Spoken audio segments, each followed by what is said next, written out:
Ism పుస్తకంలో ఏమీ లేదంటూ చిరంజీవి చేసిన వ్యాఖ్యల్ని జనసేన అధ్యక్షుడు పవన్ కళ్యాణ్ తేలిగ్గా తీసుకున్నారు. అలాగే జగన్ పైన కూడా తీవ్ర విమర్శలు చేశారు. తనకు కూడా బెదిరింపు కాల్స్ వచ్చాయని, బలవంతంగా సినిమా చేయాలని రుబాబు చేశారని, వైఎస్ హయాంలో ధనవంతులు బలవంతులుగా మారారని, ఒకవేళ జగన్ వస్తే అలాంటి పరిస్థితులే ఉంటాయని ఆందోళన వ్యక్తం చేశారు పవన్. టీవీ9 ఆయన ఇచ్చిన ప్రత్యేక ఇంటర్వ్యూలో రామాయణాన్ని కూడా బూతులు తిట్టేవారని ఏమంటామంటూ వ్యాఖ్యానించారు. చిరంజీవి గారే అన్నారు అసలు ఆ బుక్ లో హ్యూమనిజమే లేదని.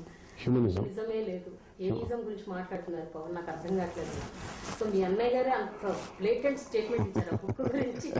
మీ దాకా వచ్చిందో రాలేదో లేదు. ఇప్పుడేంటారా అంటే ప్రతి ఒక్కరికి ఎవరి అభిప్రాయాలు వాళ్ళకు ఉంటాయి కదా. ఒక పుస్తకాన్ని రామాయణాన్ని కూడా బూతులు తిట్టే వాళ్ళు ఉంటారు. మనం ఏం మాట్లాడతాం వాళ్ళ గురించి.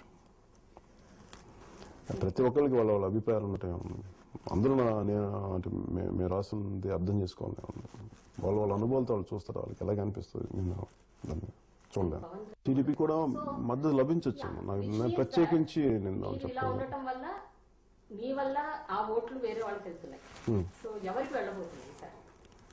అంటే నా వల్ల ఎంత ఓట్లు వస్తాయి, ఎంత మద్దతు వస్తాయి నిజంగా నాకైతే తెలియదు. నేను ఎట్లా అనుకోలేదు.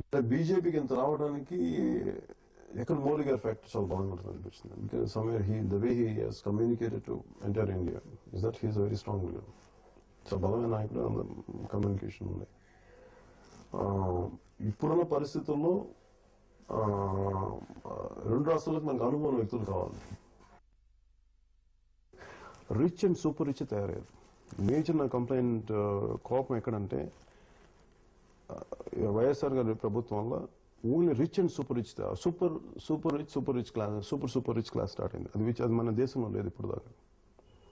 దానివల్ల ఏమైపోయిందంటే వాళ్ళు మిగతా వాళ్ళని డామినేట్ చేసేయడం మొదలుపెట్టారు. అంటే సింపుల్ నట్టు నాకు మొన్న ఈ మధ్యన కూడా నేను ఎక్స్పీరియన్స్ అయ్యాను. ఈవెన్ నా స్థాయిలోకి వచ్చి నన్ను కొంతమంది అంటే వాళ్ళ సంబంధమైన వ్యక్తులు వచ్చి మాకు నువ్వు ఫిల్మ్ చేయాలి అంటే వ్యక్తిగతంగా వచ్చి నన్ను అడుగుతున్నారు. అంటే ఎట్లా దాని రిక్వెస్ట్ ఉండదు, దానిలో రుబాబు ఉండదు. దాన్ని ఎవరిని చూసుకొని ఆయన వెనకాల ఆయన చూసుకొని అడుగుతారు.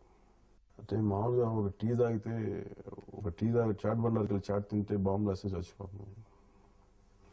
అంటే చావు అనేది ఎప్పుడైనా వస్తుంది, ఏ రూపంలో వస్తుంది. రోడ్డు మీద యాక్సిడెంట్లో మన కార్ డ్రైవింగ్ చేసుకుని యాక్సిడెంట్ అయిపోవచ్చు. అలాంటిది let me stick for an ideology, let me say what is right for the society, let me believe. అంటే నేను ఏదైతే నమ్ముతాను అది నన్ను చెప్పలే ఉంది.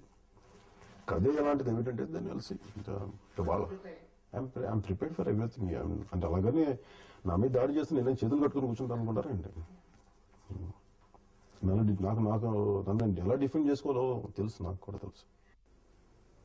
చెప్పడానికి ఎలా ఉంటాయంటే పరిస్థితులు అనుకూలించాలి.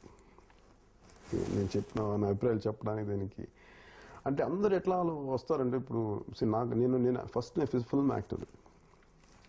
నాకు ఎంత తెలుసు, నేను ఏం చదువుకున్నాను, లేదంటే నాకు ఎలాంటి స్నేహాలు ఉన్నాయి, నాకు ఎంత అవగాహన ఉంది, ఇవన్నీ నేను ప్రతిరోజు కూర్చొని నేను ప్రూవ్ చేసుకోవడం చాలా సిల్లీగా ఉంటుంది. అంటే ప్రతి ఒక్కరికి ఏంటంటే అనుభవం అనేది ఒక కొలమానం. ఇప్పుడు నా గురించి ఇప్పుడు ఒక యాక్టర్స్ నా గురించి చెప్పలేరు, కానీ ఒక పొలిటీషియన్ నీకు తెలియదు కదా పాలిటిక్స్ గురించి అని వెంటనే నన్ను అండర్మైన్ చేసేయడం చాలా తేలిక నన్ను. సో నాకు ఎవరికైనా చెప్తే ఏమైపోద్దంటే ఉన్న ఎలక్టెడ్ ఎమ్మెల్యేస్కి అతనికి అనుభవం లేదు, అతనికి ఏం తెలుసు అంటే ఏదో ఒక స్థాయిలో చెప్పే ప్రయత్నం చేయకుండా ఎందుకుంటాం. కాకపోతే అది ఎట్లా చెప్పాను అనేది ఆ పరిస్థితుల్లో వాళ్ళకే తెలుసు. అందువల్ల నేనంటే దాని గురించి పెద్ద ఎక్కువ అంటే నేను శాంక్టిటీని పాటు చేస్తున్నాను. That's why I am not